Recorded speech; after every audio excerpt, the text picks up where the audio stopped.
सचमुच गरीब करोड़ों माताओं और बहनों को धुएं से मुक्ति दिलाकर गैस कनेक्शन दिलवाया, उन्हें सम्मान की मुस्कान दी। देश के ऐतिहासिक बदलाव पे बड़े गर्व के साथ ये सब हम याद करते हैं और हमेशा जहन में रखते हैं।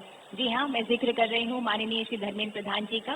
दोस्तों, शिक्षा और कौशल जैसी महत्वपूर्ण जिम्मेदारियां नए भारत को आत्मनिर्भर बनाने की दिशा में महत्वपूर्ण योगदान रखती हैं और इस वक्त हमारे बीच जलवा अफरोज है मेहमान खुसूसी माननीय केंद्रीय शिक्षा मंत्री माननीय कौशल विकास एवं उद्यमिता मंत्री श्री धर्मेंद्र प्रधान जी। जोरदार तालियां उनके लिए।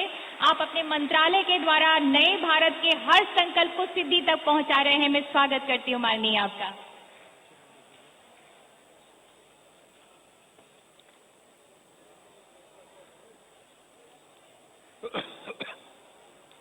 आज की रामपुर में हुनर हाट की उद्घाटन उत्सव में उपस्थित भारत के वरिष्ठ नेता, मोदी सरकार के अल्पसंख्यक विभाग के मंत्री, मेरे बड़े भाई आदरणीय मुख्तार अब्बास नकवी जी, भारत सरकार के राज्य मंत्री हमारे मित्र अर्जुन मेघवाल जी, सांसद भाई संजय भाटिया जी, उत्तर प्रदेश शासन के जल शक्ति विभाग के मंत्री आदरणीय बलदेव सिंह अलूखा जी,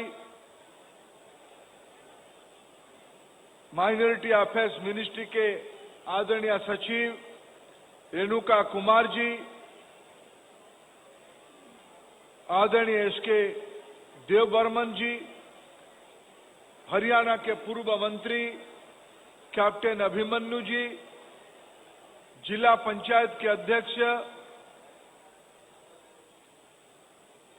ख्याली राम लोधी जी, विधायिका आदरणीय राजबाला जी, हमारे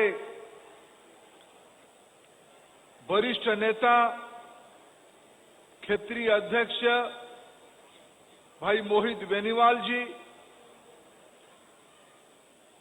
माइनॉरिटी कमीशन उत्तर प्रदेश के अध्यक्ष श्री सैफी जी, मंच पे बैठे हुए तमाम अतिथिगण और इस कार्यक्रम में उपस्थित देश भर से आए हुए कारीगर भाई और बहनों, इस शहर के वरिष्ठ नागरिक मित्रगण, नई पीढ़ी के साथीगण, अधिकारी मित्रगण और मीडिया के समस्त भाई और बहनों, मैं सबसे पहले आदरणीय नकवी जी का आभार प्रकट करता हूं। मैं बचपन से रामपुर की कहानी सुन के आया हूं। रामपुर भारत की एक बौद्धिक केंद्र है। आज से लगभग 200 साल पहले यहां के नवाब लाइब्रेरी की कल्पना किए थे। इस लाइब्रेरी में पारस्य सभ्यता से, अभी हमारे कमिश्नर हमको बता रहे थे, 8th सेंचुरी 8वीं सदी के हाथ में लिखी हुई कुरान को यहां की राजा, यहां के नवाब लेके आए थे। और आज आदरणीय नकवी जी, मोदी जी की, योगी जी की नीतियों को आगे बढ़ाते हुए सदियों से जो रामपुर की विरासत रही है, रामपुर लेता नहीं है, रामपुर दुनिया को देने वाला स्थान है। ऐसे आज नकवी जी ने देश भर की कारीगरों को इकट्ठा बुला के रामपुर की सभ्यता, रामपुर की तहजीब, रामपुर की संस्कृति से जोड़ने का आज अनोखा एक संगम किया है। मैं इसीलिए सबसे पहले नकवी जी को हृदय की गहराई से आभार प्रकट करता हूं। आपने हम सभी को जोड़ा। मित्रों, विभाग तो है अल्पसंख्यक विभाग के। देखिए, मैं सियासत नहीं करना चाहता हूं, लेकिन मामला ऐसा है, थोड़ा बहुत सच कहने से सियासत हो ही जाता है। मैं नकवी जी के साथ पार्लियामेंट में होता था, नकवी जी राज्यसभा में होते थे, मैं लोकसभा में होता था। सच्चर कमेटी की रिपोर्ट आई। सच्चर कमेटी की रिपोर्ट की मैंडेट यह था कि अब देश भर में माइनॉरिटी भाई बहनों की हालत क्या है, इसको थोड़ा छानबीन करके बताओ। 2005 की बात है, सच्चर कमेटी की रिपोर्ट आई। सच्चर कमेटी की रिपोर्ट कई चीजों को उजागर किया। क्या हालत रही, रोजगार की क्या हालत रही, पढ़ाई की क्या हालत रही, स्वास्थ्य की क्या हालत रही, बिजली कहां है, घर है कि नहीं है, स्वाभिमान स्वावलंबन कितना है माइनॉरिटी की आजादी के 60-65 साल के बाद, इसकी एक लेखा जोखा बनाई गई। और मित्रों, मैं ताज्जुब रहा, जो लोग अल्पसंख्यकों की हितैषी खुद को मानते थे, उन्हीं के द्वारा सच्चर कमेटी की रिपोर्ट लाई भी गई। लाने के बाद सबसे खराब हालत, जहां लंबे समय तक ऐसे नकली हितैषियों की सरकार रही, वो बंगाल हो या महाराष्ट्र हो, ऐसे राज्य में या उत्तर प्रदेश हो। मैं 7 साल की लेखा जोखा आपके सामने देता हूं आज की हुनर हाट में, अल्पसंख्यक विभाग की हाट की विभागों की इस कार्यक्रम के अंदर। अभी मैं फिर आभार प्रकट करूंगा आप सभी को। आपने हमें आशीर्वाद दिया, आपने हमें याद किया। प्रधानमंत्री नरेंद्र मोदी जी के एक महत्वपूर्ण कार्यक्रम को हमें मौका मिला क्रियान्वयन करने के लिए। प्रधानमंत्री उज्ज्वला योजना के नाम पे उत्तर प्रदेश की भाई बहनों के घर में, विशेष करके माताओं की, गरीब माताओं के घर में गैस चूल्हा पहुंचाने के लिए। और इसकी फायदा सबसे किसको ज्यादा मिला? 2 वर्गों को सबसे ज्यादा फायदा मिला। उत्तर प्रदेश की आंकड़ा कहती है 8 करोड़ में लगभग 2 करोड़ से ज्यादा एलपीजी की नई कनेक्शन यूपी में लगी, और उसमें लगभग 40% दलित भाई बहनों की घर में लगी और लगभग 30-35% अल्पसंख्यक भाई बहनों के घर में लगी। एक तरफ सच्चर कमेटी की रिपोर्ट, उसकी स्थिति, दूसरी ओर मोदी जी, नकवी जी की सरकार की उपलब्धि। और आज क्या कल्पना की गई है इस हुनर हाट में? मित्रों, अभी आप लोगों ने अमेरिका की पार्लियामेंट में अमेज़न की कारोबार को लेकर झगड़ा होते हुए सुना होगा, अखबारों में पढ़ा होगा। अमेरिका की पार्लियामेंट में अमेज़न एक कारोबार की, एक खुदरा व्यापार करने की एक व्यवस्था है। कई प्रकार की आजकल ई कॉमर्स की दुनिया आई है। रामपुर की हो, भदोई की हो, मुरादाबाद की कांसे की काम हो, ब्रास की काम हो, कालीन हो, बनारस की साड़ी हो। उत्तर प्रदेश में तो हर एक जिले में 1 डिस्ट्रिक्ट 1 प्रोडक्ट, एक राज्य जिले में एक उत्पादित चीज की ब्रांडिंग की कल्पना की गई है। ऐसे चीजों को बिक्री होने की चुनौती होती है। हमारी जो गरीब कारीगर है वो ब्रांड नहीं जानता है।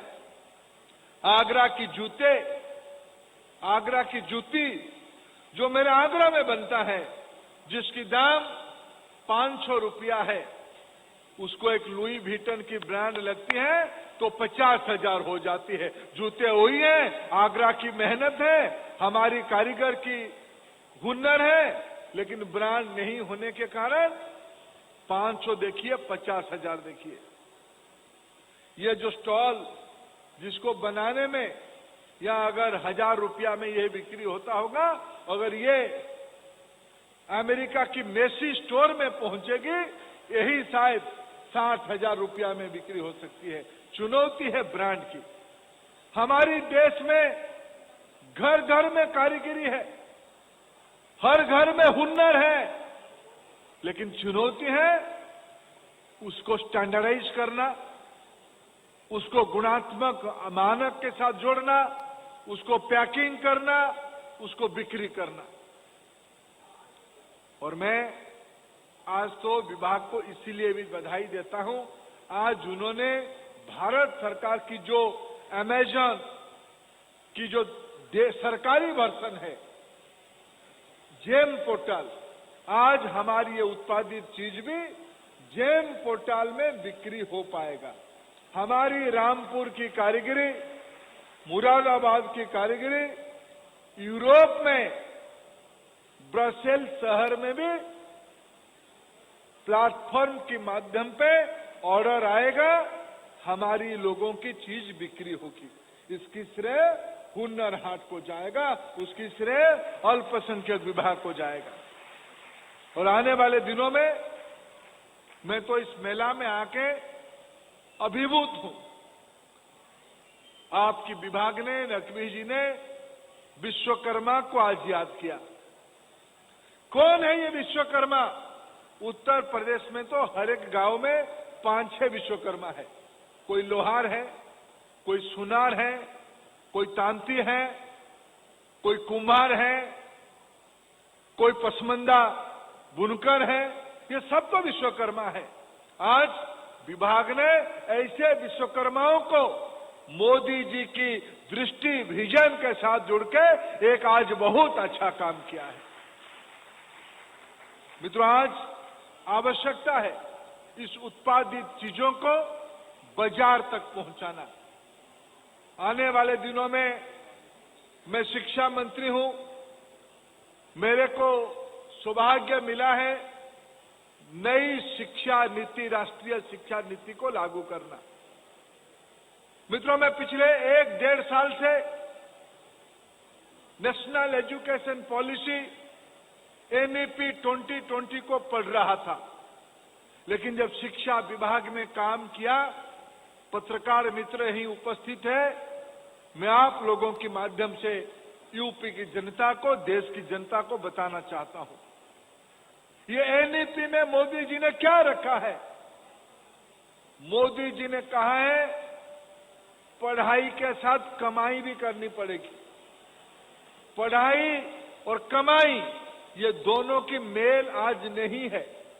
राष्ट्रीय शिक्षा नीति ने ये कहा है आने वाले दिनों में, यानी इसी सत्र से, जब पूजा दशहरा हो गई है, अक्टूबर 20-25 से आगे, दीपावली के आगे विद्यालय खुलेंगे, सत्र शुरू हो जाएगा। और राष्ट्रीय शिक्षा नीति में ये कहा गया है 6वीं कक्षा से क्लास 6 से क्लास 12 तक, 6 से 12 तक mathematics, science, general knowledge, civics, geography, English, Hindi के साथ साथ वोकेशनल एजुकेशन भी दिया जाएगा। उसको भी शिक्षा की मान्यता दिया जाएगा। सब पढ़ेंगे, सब काम भी सीखेंगे। पढ़ना और कमाई, पढ़ाई और कमाई दोनों साथ साथ होगा। 12वीं आते आते मित्रों, हमारी देश की नौजवान आत्मनिर्भर होगा। आत्मनिर्भर होगा रोजगार के माध्यम से। अर्थनैतिक प्रगति होने से इकोनॉमिक एम्पावरमेंट होने से व्यक्ति की स्वाभिमान जगेगी। ये इस बार राष्ट्रीय शिक्षा नीति की प्रमुख अंश है।